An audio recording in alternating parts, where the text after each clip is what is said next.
Fala jovens, tudo bem? No vídeo de hoje a gente vai falar um pouco sobre posições relativas entre retas no plano.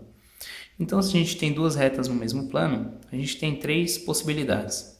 Elas são coincidentes, paralelas ou concorrentes. Então, elas serão paralelas se somente se seus vetores diretores são múltiplos um do outro. Então, se eu tiver duas retas aqui, eu tenho dois vetores U e V, U pertence a essa reta aqui, V a essa reta. Elas serão paralelas se U é um escalar vezes V, ou ao contrário, né? Se V é U vezes um escalar.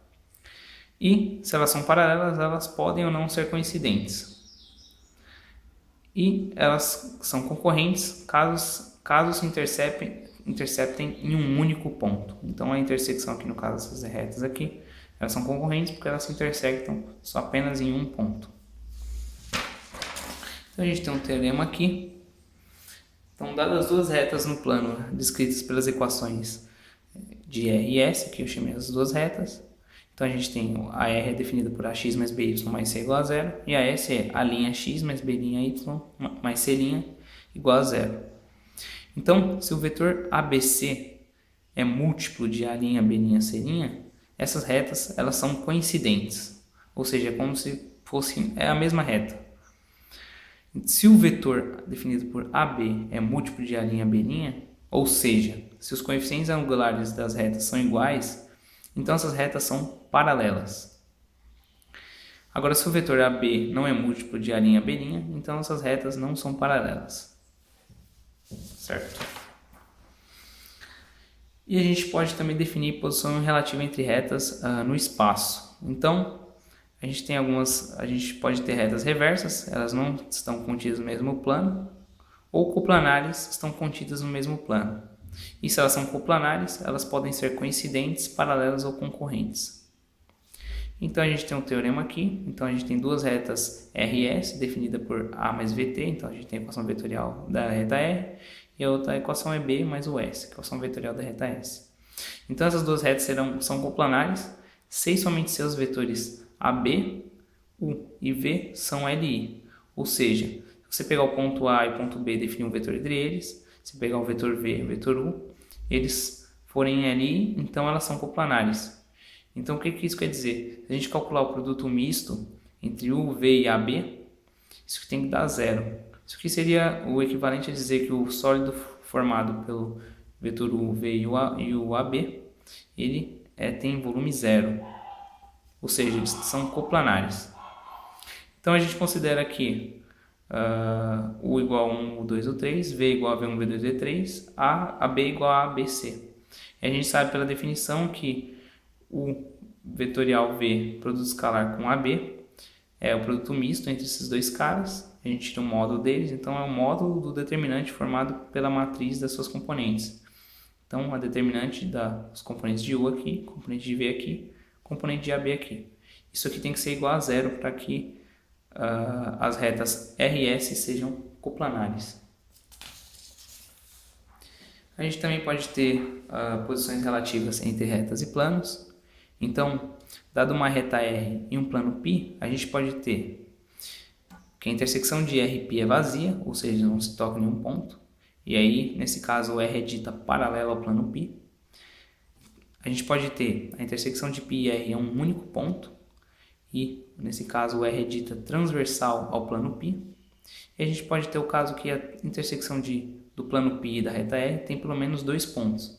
E nesse caso, todos os pontos de R pertencem ao plano π. Ou seja, se a gente tem mais de um ponto em comum entre a reta R e o plano π, todos os pontos serão iguais. Todos os pontos de R pertencem ao plano π. E nesse caso, R é dita contida no plano π. E a gente tem uma proposição aqui. A gente tem a reta R, x igual a um ponto P mais um vetor V vezes um parâmetro T. Ela é transversal ao plano π, se somente se a gente pegar o vetor N normal ao plano π, se a gente calcular V produto escalar com N, ou seja, o vetor diretor da reta R, produto escalar com o vetor normal do plano π, isso tem que ser diferente de zero. Se isso acontecer, a reta R é transversal ao plano π. A gente pode também estudar a posição relativa entre planos. E a gente tem algumas possibilidades. Então a gente tem dois planos π1 e π2. A gente pode ter o seguinte: A intersecção de π1 e π2 é vazia, ou seja, não se tocam, então eles são ditos paralelos distintos. A intersecção de π1 e π2 é não vazia, ou seja, eles se tocam, e nesse caso a gente tem duas possibilidades. A intersecção pode ser uma reta, e nesse caso os planos são ditos transversais, ou π1 e π2 são coincidentes. Se eles não se tocam numa reta, eles têm que ser o mesmo plano.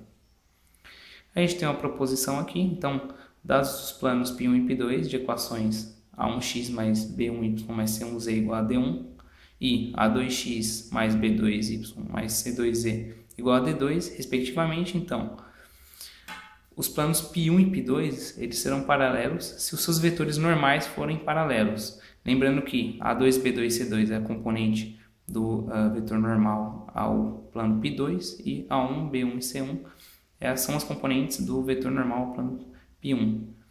Então, eles serão paralelos somente se seus vetores normais forem paralelos, ou seja, o vetor normal π1, que é A1, B1, C1, tem que ser um escalar vezes A1, B1, C1. E aí a gente tem aqui, se A1, B1, C1, D1, se a gente fazer um vetor aqui quadridimensional, adicionar um componente, se a gente pega o D aqui do plano, o D1 aqui do plano π1 e o D2 e aumenta esses vetores, coloca uma componente a mais.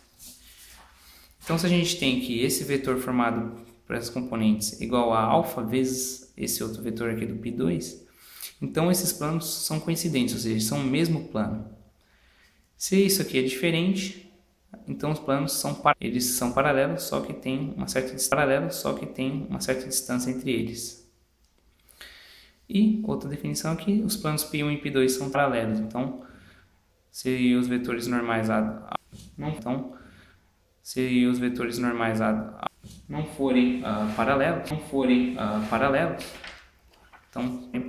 então a reta, os planos π1 e π2 são transversais.